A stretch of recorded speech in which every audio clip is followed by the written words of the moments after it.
ಸಚಿವರಾಗಿ ಪ್ರಮಾಣ ವಚನ ಸ್ವೀಕಾರ ಮಾಡಿದಂತಹ ದಿನ ಅಪ್ಪ ಅಮ್ಮನ್ನ ಎಷ್ಟು ಮಿಸ್ ಮಾಡ್ಕೊಂಡ್ರಿ? ನಮ್ಮ ತಂದೆಯವರಿಗೆ ಅವರಿಗೆ ಭಾಳ ಆಸೆ ಇತ್ತು. ಅವ್ರ ಮನಸ್ಸಲ್ಲೂ ಅಂದ್ಕೊಂಡಿದ್ರು, ನಾನು ಎಲ್ಲರನ್ನೂ MLA ಮಾಡಿದೆ, ಮದುವೆ ಮಾಡಲಿಲ್ಲಲ್ಲ, ಯಾವತ್ತೂ ನನ್ನ ಜೊತೆಗಿದ್ದ.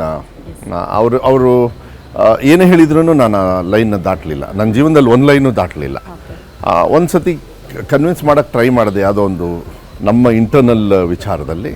ಏನಿಲ್ಲ, ಒಂದೇ ಮಾತಾಡಿ, ಹೇಳಿದಷ್ಟು ಕೇಳಬೇಕು ಅಷ್ಟೇ ಹೇಳಿದ್ದು.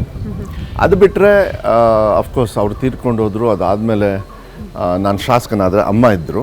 ಅಮ್ಮ ನಾನು ಇಲ್ಲಿಂದ ಹೊರಡ್ಬೇಕಾದ್ರೆ MLA ಇನ್ನೂ ಪ್ರಮಾಣ ಅಲ್ಲೂ ಓತು ತೊಗೊಳ್ತೀವಲ್ಲ, ಆವಾಗ ನಮ್ಮ ತಂದೆಯವರಿಗೆ ಒಂದು ಚೈನು ಕೊಟ್ಟಿದ್ದರು. ಅದ್ರ ಒಳಗೆ ನಮ್ಮ ತಂದೆ ತಾಯಿಯವರು ಫೋಟೋ ಇತ್ತು, ಹಾಗೆ ಅವ್ರ ತಂದೆ ತಾಯಿಯವ್ರ ಫೋಟೋ ಇತ್ತು. ಅದನ್ನು ಕೊಟ್ಟರು.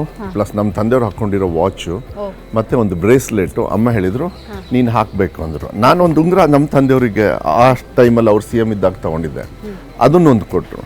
ಇಲ್ಲ, ಇದನ್ನು ಹಾಕ್ಕೊಂಡು ಹೋಗ್ಬೇಕು ನೀನು ಅಂತ. ನಾವು ಸಚಿವರಾದಾಗ ನೀವು ಮಿಸ್ ಮಾಡ್ಕೊಂಡ್ರ ಅಂತ ಕೇಳಿದ್ರಿ, ಆದರೆ ನೀವು ಸಚಿವರೆಲ್ಲ ಶಾಸಕರಾಗಿ ಒಳಗಡೆ ಹೋದಾಗಲೇ ಮಿಸ್. ನಾನು ಇನ್ನೂ ಚಿಗುರಬೇಕಾದ್ರೇ ನಮ್ಮ ತಂದೆಯವ್ರು ನೋಡಲಿಲ್ಲ. ಆದರೆ ಇವತ್ತವರೆಗೂ ನನಗನ್ಸುತ್ತೆ ನಮ್ಮ ತಂದೆಯವ್ರ ಆಶೀರ್ವಾದನೇ.